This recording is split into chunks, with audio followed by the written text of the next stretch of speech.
वंदे महापुरुषते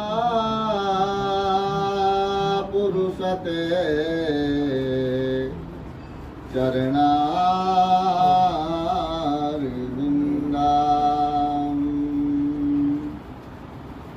जय जय श्री राधा रमण, जय जय नवल किशोर, जय गोपी चित चोर प्रभु, जय जय महान चोर। इति श्रुत्वा तु गरुडां कंपितो यत् सहस्रवात्, जनानामुपकारार्थं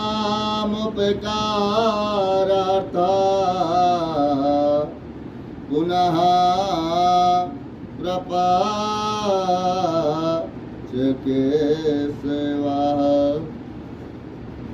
गरुड़ जी कहते हैं कि भगवान मनुष्य जान करके भी पाप कर्म कर लेता है, अनजाने में भी पाप कर्म कर लेता है। दूषित आत्मा जिनको संसार में ज्ञान की प्राप्ति नहीं होती है, कि माधव पुराणों में सुनिश्चित किया गया जो उपाय है कि मनुष्य संसार में अपने परमात्मा की प्राप्ति किस प्रकार से कर सकता है, वह मैं आपसे जानना चाहता हूँ। तो भगवान कहते हैं कि गरुड़ साधु पृष्ट्वा त्वया तक्ष मनुष्याणां हिताय वे, शृणुष्वावहितो भूत्वा सर्वते कथयाम्यहम्। भगवान कहते हैं कि गरुड़ आपने मनुष्य की दृष्टि से बड़ी उत्तम बात पूछी है, मैं आपको बतलाता हूँ। मनुष्य के ऊपर 3 ऋण होते हैं, देव ऋण, पितृ ऋण, ऋषि ऋण। पुत्र का मुख देख करके मनुष्य पितृ ऋण से मुक्त हो जाता है, पौत्र का स्पर्श करके देव ऋण से, पर पौत्र का स्पर्श करके ऋषि ऋण से मुक्ति प्राप्त करता है। जब मनुष्य अपने बेटे पोते पड़पोते को देख करके शरीर त्याग करता है, तो वह 3 ऋणों से मुक्त हो जाता है और उसके सोने की सीढ़ी चढ़ाई जाती है। भगवान कहते हैं कि मनुष्य को संसार में पहले पुत्र की प्राप्ति करनी चाहिए, क्योंकि पुत्र ही माता पिता के शरीर त्याग करने पर श्राद्ध जलांजलि दे करके मोक्ष की प्राप्ति करवाता है।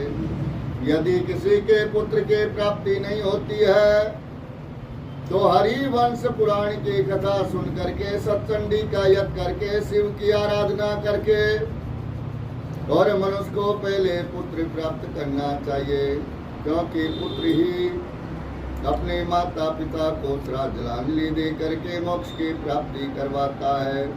भगवान कहते हैं कि एक ही जाति समाज के स्त्री पुरुष होने चाहिए, उनसे जो पुत्र प्राप्त होगा वही पुत्र माता पिता को श्राद्ध जलांजलि दे करके मोक्ष की प्राप्ति करवाता है।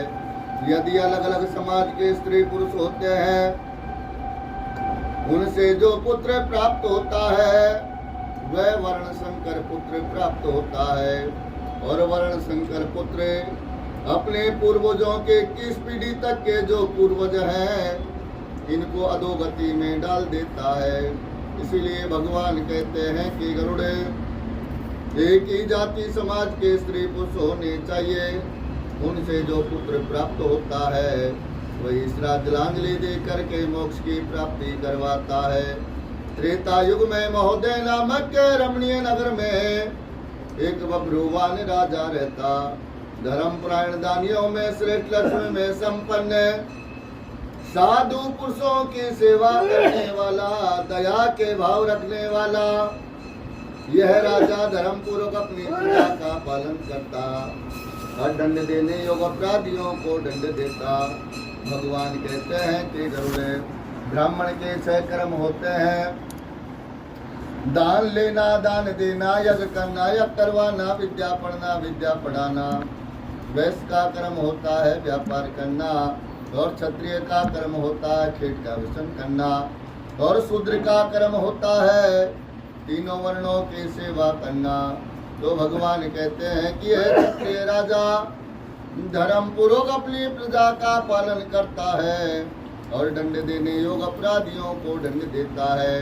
राजा खेत के व्यसन के लिए, यानी कि शिकार खेलने के लिए राजा अपने बाण के द्वारा उसका भेदन करता है, लेकिन मृग राजा के बाण को लेकर के उसी जंगल में अदृश्य हो जाता है। राजा उसका पीछा करता है, लेकिन मृग कहीं पर भी दिखाई नहीं देता। राजा एक जंगल को छोड़ करके और दूसरे जंगल में प्रवेश कर जाता है। वहाँ पर एक बड़ा भारी जल का तालाब भरा हुआ है। घोड़े के सहित राजा स्नान करता है और सुगंधित जल का पान करता है। तालाब से निकल करके राजा जंगल में आगे की ओर बढ़ता है, तो वहाँ पर एक बड़ा भारी बरगद का पेड़ लगा हुआ है। उसके नीचे आकर के राजा विश्राम करता है। उसी समय उस जंगल में जो प्रेतात्मा निवास करती है, वह राजा को देख करके चकित हो जाती है। इस जंगल में तो कोई मनुष्य आता ही नहीं, ये राजा आज यहाँ पर कैसे आया? वह प्रेतात्मा धीरे धीरे राजा और हाथ जोड़ करके कहती है कि हे माँ बाबू, आपके दर्शन मात्र से मेरा ये प्रेत भाव छूट गया। लेकिन भगवान कहते हैं कि गरुड़े, राजा कहता है कि मंगलकारी रूप आप डरावने से लग रहे हैं, जगह जगह से आपके मांस निकला हुआ है, केस ऊपर की ओर उठे हुए हैं। आपने मानव शरीर के द्वारा ऐसा कौन सा कर्म किया जो आपको ये प्रेत का शरीर प्राप्त हुआ? प्रेत कहता है कि महाराज, ये प्रेत का जो कारण है वह मैं आपको सब कुछ बतलाऊंगा, लेकिन इसको दूर करने की आप कृपा करें। वैदिक नाम का नगर था, वैश्य जाति में मेरा जन्म हुआ, सुदेव मेरा नाम था। मैंने हव्य प्रदान करके, कव्य प्रदान करके जीवन में पितृ देवता आदि की पूजा अर्चना के जरूरतमंद मनुष्य को मैंने अन्न का भी दान दिया, लेकिन मेरे जीवन का किया हुआ पुण्य सब निष्फल हो गया, क्योंकि महाराज मेरे पत्नी नहीं है, मेरे पुत्र परिवार गोत्र आदि के लोग नहीं है। कि महाराज, जब मैंने शरीर का संसार में त्याग किया तो मेरा कोई 12 दिन का कर्म नहीं किया गया, और जब तक कर्म नहीं होगा तब तक ये प्रेत का शरीर नष्ट नहीं होता है। प्रेत और राजा में जंगल में बातचीत हो रही है। प्रेत कहता है कि महाराज, इस जंगल में फल फूल सब विद्यमान है, फिर भी मैं भूखा प्यासा भ्रमण करता हूँ, फल फूल जलादि की मेरे को प्राप्ति नहीं होती। भगवान कहते हैं कि गरुड़े, प्रेत कहता है कि महाराज, जिसका इस संसार में कोई भी नहीं होता उसका राजा ही बंधु होता है। कि हे वीर, यदि आप मेरा हित चाहते हैं, मेरा कल्याण चाहते हैं, तो जैसे मेरी सदगति हो सके वैसे आप मेरे लिए कर्म करें। प्रेत और राजा में जंगल में बातचीत हो रही है, तो प्रेत कहता है कि महाराज, मैंने सुन रखा है कि वेद के मंत्र तप दान स्वजनों की संगति, भगवान विष्णु की पूजा करने से जीव संसार से मुक्त हो जाता है। प्रेत कहता है कि महाराज, 32वां भारा सोना लेकर के और भगवान विष्णु की मूर्ति बनवानी चाहिए। प्रतिमा के पूर्व भाग में श्रीधर, दक्षिण में मधुसूदन, पश्चिम में वामन, उत्तर में गदाधर, मध्य में पिता में महादेव शिव की स्थापना करनी चाहिए। गंध पुष्पादि के द्वारा विधिवत पूजा करके और तर्पण करना चाहिए। प्रेत कहता है कि महाराज घट का दान करना चाहिए। राजा ने पूछा कि घट दान किस विधान से, किस प्रकार से करना चाहिए, वह मैं आपसे जानना चाहता हूँ। तो प्रेत कहता है कि महाराज आपने ठीक पूछा है। जिस सुदृढ़ दान के देने से प्रेतत्व नष्ट हो जाता है। भगवान कहते हैं कि गरुड़े तपाए हुए सोने का घट बना करके घी दूध आदि से पूरा भर करके और ब्राह्मण को दान करना चाहिए। घट के मध्य में ब्रह्मा विष्णु कल्याण करने वाले अविनाशी भगवान शिव की स्थापना करनी चाहिए। गंध पुष्पादि के द्वारा विधिवत पूजा करके और ब्राह्मण को दान करना चाहिए। इसके अतिरिक्त सैकड़ों दान देने के कोई आवश्यकता नहीं है। प्रेत और राजा में जंगल में बातचीत हो रही है। भगवान कहते हैं कि राजा की सेना राजा को देखती हुई एक जंगल को छोड़ करके और दूसरे जंगल में प्रवेश कर जाती है। राजा की सेना को आता हुआ देख करके प्रेत राजा को महामणि देकर उसी जंगल में दृश्य हो जाता है। राजा भगवान कहते हैं कि राजा अपने नगर में जा करके प्रेत के द्वारा बताए हुए वचनों के अनुसार उनका कर्म करवाता है। जब दूसरे के द्वारा कर्म करने से जीव सदगति की प्राप्ति कर सकता है, तो जो पुत्र अपने हाथ से अपने माता पिता के लिए कर्म करवाता है, तो उनके माता पिता की मुक्ति कैसे नहीं हो सकती है। गरुड़ जी कहते हैं कि भगवान अस्मिकं क्रिया सर्वा वदं सुकृतिना मम कर्तव्या यथा पुत्रे तथा कथयं प्रभो। गरुड़ जी कहते हैं कि भगवान गरुड़ जी कहते हैं कि पुण्यात्माओं की सारी परलोक संबंधी जो क्रिया है, पुत्र परिवार गोत्र आदि के द्वारा जो कर्म करना चाहिए, वह मैं आपसे जानना चाहता हूँ। तो भगवान कहते हैं कि गरुड़े साधु पृष्ठवा त्वया तक्ष्या मनुष्याणां हिताय वे धार्मिकं च यते कृत्यं तत्सर्वे कथयामि ते। भगवान कहते हैं कि गरुड़े आपने मनुष्य की दृष्टि से बड़ी उत्तम बात पूछी है। धार्मिक अच्छे कर्म करने वाले पुण्यात्माओं के लिए जो कर्म करने चाहिए मैं आपको बतलाता हूँ। पुण्यात्मा व्यक्ति जिनने जीवन में अच्छा कर्म किया, जब वह वृद्धावस्था को प्राप्त हो जाते हैं, व्याधिग्रस्त देख करके, अपने मरण का समय जान करके, आलस्य का परित्याग करके, अनजाने में यदि कोई पाप कर्म किया, उसका प्रायश्चित आचरण करना चाहिए।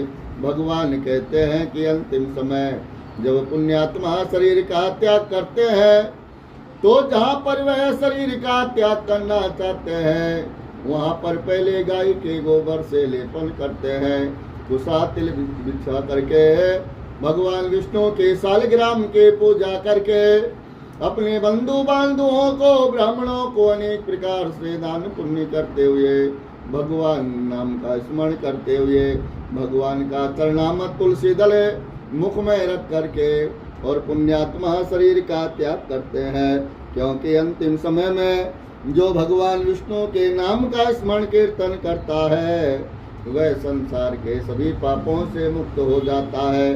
क्योंकि अंतिम समय में माता पिता बोल नहीं पाते, और अंतिम समय में यदि परिवार के द्वारा भगवान नाम का कीर्तन किया जाता है, तो भगवान का कीर्तन सुनता हुआ भी यदि मनुष्य शरीर त्याग कर दे, तब भी अपनी मुक्ति की प्राप्ति कर सकता है। तो भगवान कहते हैं कि अंतिम समय में माता पिता बोल नहीं पाते, तो उस समय भगवान नाम का कीर्तन करना चाहिए। मृतस्य कुर्म वारा है नरसिंह वामन परशुराम कल के राम बुद्ध। इन 10 नामों का सदैव स्मरण कीर्तन करना चाहिए। वही उसके सच्चे बंधु, वही उसके सच्चे परिवार के लोग हैं जो अंतिम समय में भगवान नाम का कीर्तन करते हैं।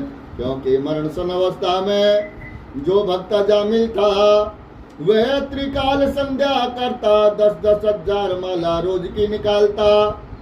अजामिल संध्या वंदन आदि से निवृत्त होकर के और जंगल में भ्रमण कर रहा था। उसी समय एक वैश्या को देख करके और अजामिल का मन पलट गया। जो भक्त अजामिल था वह डाकू अजामिल हो गया। लोगों को मारता पीटता, अनेक प्रकार के पाप कर्म करता। भगवान कहते हैं कि गरुड़े अजामिल और वैश्या के द्वारा एक एक करके 9 संतान उत्पन्न हो जाती हैं। जिस नगर में अजामिल रहता उसी नगर में कुछ संतों का आवागमन होता है। संतों ने अजामिल के घर आकर के और सीताराम का जयकारा लगाया। उसी समय अजामिल घर पे नहीं था। वैश्या निकल करके कहती है कि महाराज ये भक्त अजामिल का घर नहीं है, ये डाकू अजामिल का घर है। भगवान कहते हैं तो वैश्या कहती है कि महाराज ये भक्त अजामिल का घर नहीं है, ये डाकू अजामिल का घर है। संतों ने कहा कि देवी एक रात्रि विश्राम करना है, सुबह उठ करके जाना है। लेकिन वैश्या ने हाथ जोड़ करके कहा कि महाराज मैं इस लायक भी नहीं हूँ कि मैं आपको भोजन पका के दे सकूं, मैं वैश्या हूँ। वैश्या ने सूखा सामान दिया। संतों ने भोजन पकाया, भगवान के भोग लगाया। जो ही प्रसादी ग्रहण करने लगे उसी समय संतों ने विचार किया कि अजामिल पाप कर्म करता है और ये पाप का अन्न है। यदि मनुष्य पाप के अन्न को ग्रहण करता है तो जीवन का किया हुआ पुण्य भी नष्ट हो जाता है। कि जैसा खाओ अन्न वैसा होगा मन, जैसे पियो पानी वैसी होगी वाणी। तो ये पाप का अन्न है। यदि मनुष्य पाप के अन्न को ग्रहण करता है तो जीवन का किया हुआ पुण्य भी नष्ट हो जाता है। संतों ने विचार किया, रात्रि को विश्राम किया, सुबह उठ करके जाने लगे। उसी समय अजामिल आ जाता है और संतों को देख करके बड़ा क्रोधित होता है। अजामिल की आवाज को सुन करके वैश्या निकल करके कहती है कि महाराज ये संत ने रात्रि को विश्राम किया, अब उठ करके जा रहे हैं। तो अजामिल कहता है कि देवी जितनी आपकी श्रद्धा हो उतने समय आप इनको ठहरा सकती हैं। लेकिन संतों ने कहा कि अजामिल अब तक आपके कितने संतान हो गए? अजामिल ने कहा कि महाराज एक एक करके मेरे 9 संतान उत्पन्न हो गई और 10वीं संतान गर्भ में है। संतों ने कहा कि अजामिल जब 10वीं संतान का जन्म हो तो उसका नाम आप नारायण रख देना। ऐसे कह करके संत वहां से निकल जाते हैं। अजामिल के 10वीं संतान का जन्म होता है, उसका नाम वह नारायण रख देते हैं। अजामिल को लेने के लिए यम के दूत आ जाते हैं। जब यम दूत अजामिल को लेने के लिए आते हैं तो अजामिल अपने पुत्र नारायण नाम का चिंतन करता है। अजामिल बार बार नारायण नारायण नारायण नाम का चिंतन कर रहा है। भगवान कहते हैं कि अजामिल कभी यमदूतों को देखता है, कभी अपने पुत्र नारायण की ओर देख रहा है और बार बार नारायण नाम का चिंतन कर रहा है। भगवान कहते हैं कि अजामिल अंतिम समय यमदूतों को देखता हुआ अपने पुत्र को याद कर रहा है और अपने पुत्र के लिए बार बार कहता है कि काले काले काले दूत मुझको डराए देते हैं। बेटे नारायण लो बचा मुझे, ये मुझको मारे देते हैं। बार बार अजामिल नारायण नाम का चिंतन कर रहा उस समय भगवान के पार्षद वहां पर आ जाते हैं। यमदूत यमराज के पास में जा करके कहते हैं कि महाराज जिस अजामिल को लेने के लिए आपने भेजा वहां पर भगवान के पार्षद आए हुए हैं और अजामिल तो अपने पुत्र को याद कर रहा था, भगवान को याद नहीं कर रहा था। यमदूतों ने यमराज के सामने नारायण नाम का चिंतन किया। उसी समय यमराज ने यमदूतों के मुख पर हाथ लगाया और कहा कि यहाँ पर कोई नारायण नाम का चिंतन नहीं करेगा। यमदूतों ने कहा कि महाराज आप भी इस नाम से डरते हैं।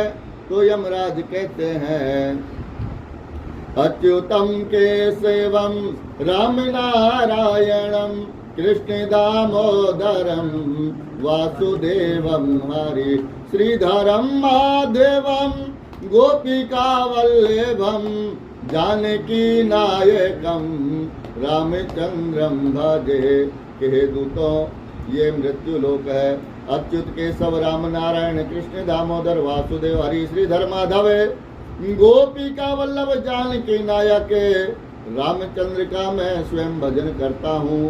के दूतों ये मृत्यु लोक है और इस मृत्यु लोक में जो पाप कर्म करते हैं उन पापियों को तुम मेरे पास में लाना, जिनके जिब्या भगवान के गुणों का गान नहीं करते, एक बार भी सिर परमात्मा के आगे नहीं झुकता, ऐसे पापी पुरुषों को तुम मेरे पास में लाना। जिस दीन दयाल परमात्मा ने संसार में सुंदर शरीर दिया वही मनुष्य संसार में अपने जिब्या के द्वारा भगवान नाम का चिंतन नहीं करता। दुर्बुद्धि प्राणी उसी प्रकार पवित्र नहीं हो सकते।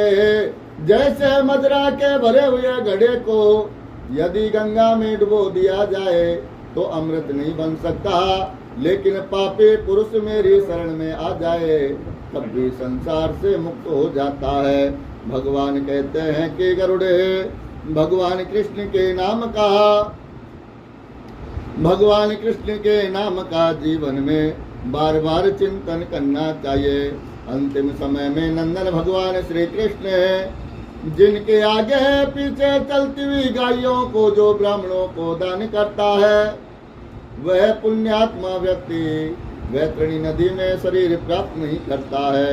क्योंकि भगवान कहते हैं कि गरुड़े भगवान कहते हैं कि पापों के समूह को नष्ट करने के लिए जीवन में भगवान विष्णु के नाम का स्मरण कीर्तन करना चाहिए। गीता गंगा जल तुलसी दल भगवान विष्णु का चरणामृत ये अंतिम समय तक जीव को मुक्ति प्राप्त करवाते हैं। क्योंकि घृत और सोने के सहित अन्न का दान करना चाहिए। श्रोत्रिय द्विज वेद पाठी ब्राह्मण को सहवत्सा गौ का दान करना चाहिए। भगवान कहते हैं कि गरुड़े अंतिम समय में थोड़ा या बहुत जो दान देता है पुत्र उसका अनुमोदन करता है, वह दान भी अक्षय पुण्य फल वाला होता है। पुत्र को चाहिए कि अंतिम समय में सभी प्रकार के दान करें। इसीलिए मनुष्य संसार में पुत्र के चाहना करता है कि मेरे जीते जी मेरे को अन्न जल दे आने दे, लेकिन शरीर त्याग करने के बाद मेरा 12 दिन का कर्म तो अवश्य करेगा। भूमि पर स्थित आदि आंख मूंदे हुए है। पुत्र को अपने माता पिता के धन के विषय में तृष्णा नहीं करनी चाहिए।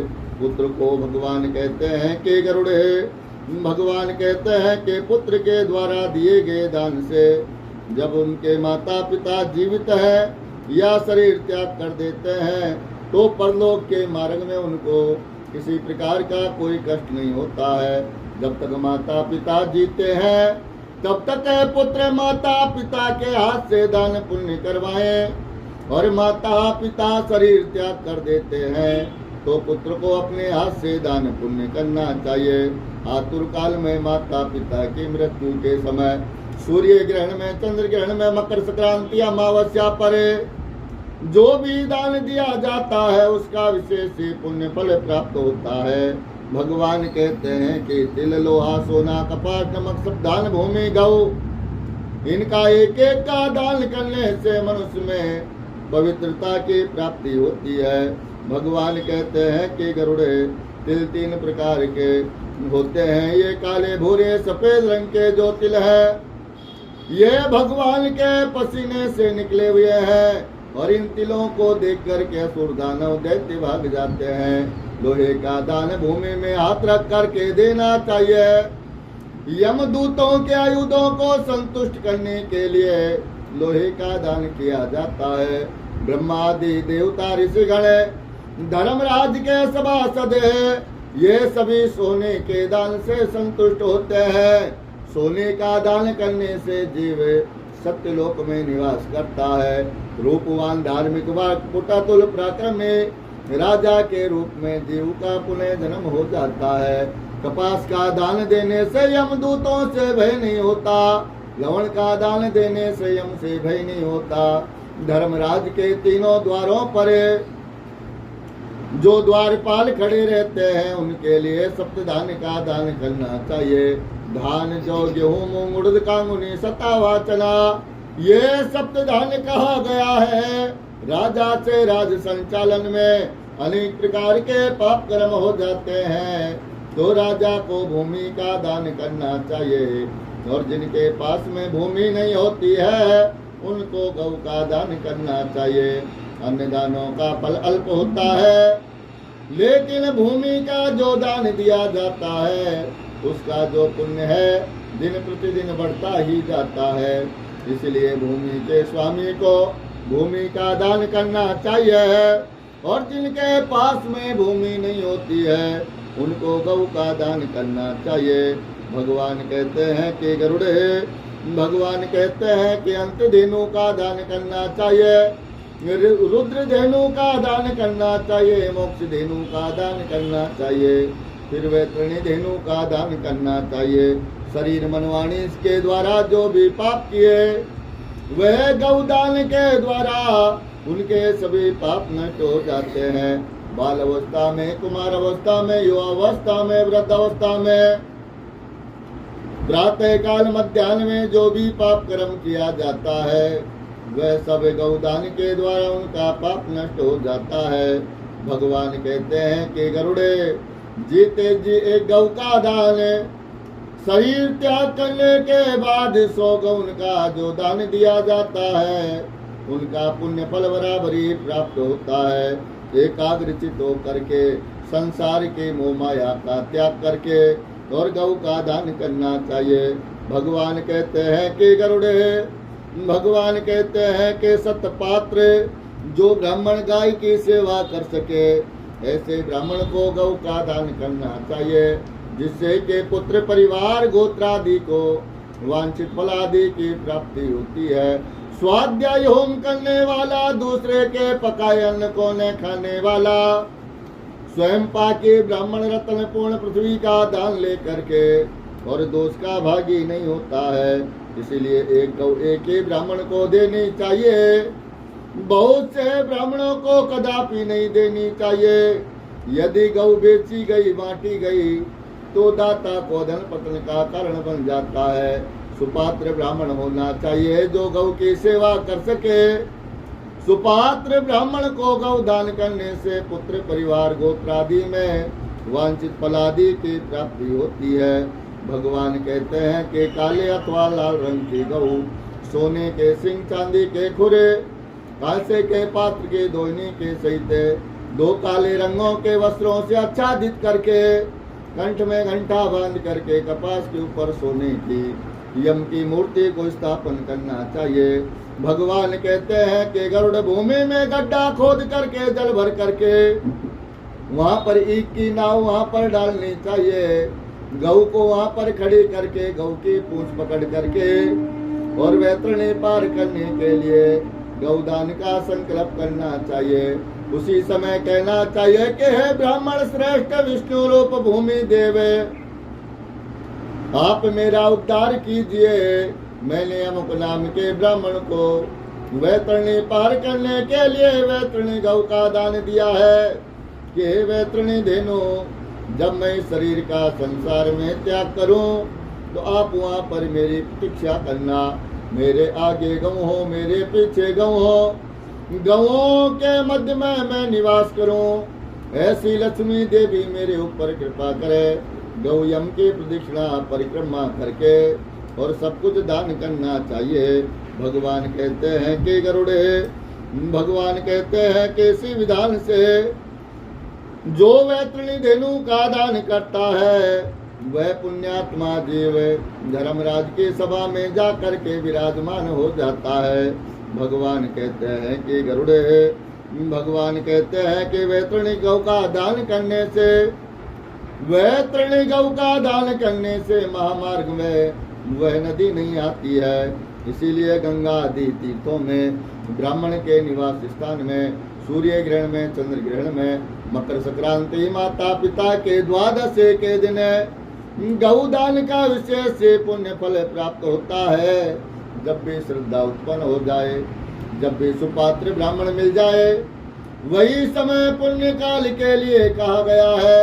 ये शरीर नाशवान है, मृत्यु कभी किसी की प्रतीक्षा नहीं करती, कभी भी काल का डंका पड़ सकता है और मनुष्य क्षण में शरीर को संसार में त्याग करके और चला जाता है। इसीलिए अपनी धन संपत्ति के अनुसार किया गया जो दान है उसका विशेष पुण्य फल प्राप्त होता है। अपने हाथ से अपने कल्याण के लिए सब कुछ दान देना चाहिए, क्योंकि भगवान कहते हैं कि जो आपने अपने जीवन में इन हाथों से दान पुण्य दिया वही आगे आगे उन पुण्यात्माओं को सब कुछ प्राप्त होता है। पृथ्वी पर मनुष्य के द्वारा जो जो दान दिलाया जाता है वह सब कुछ उन पुण्यात्माओं को आगे आगे प्राप्त होता है। भगवान कहते हैं कि महान पुण्य के संबंध से, पूर्व जन्मों के अच्छे कर्मों से ये मनुष्य का शरीर प्राप्त होता है। ये शरीर भगवान ने केवल कर्म के लिए दिया है। मनुष्य शरीर प्राप्त करके जो व्यक्ति धर्म का आचरण करता, अच्छे कर्म करता है, वह परम गति की प्राप्ति कर जाता है।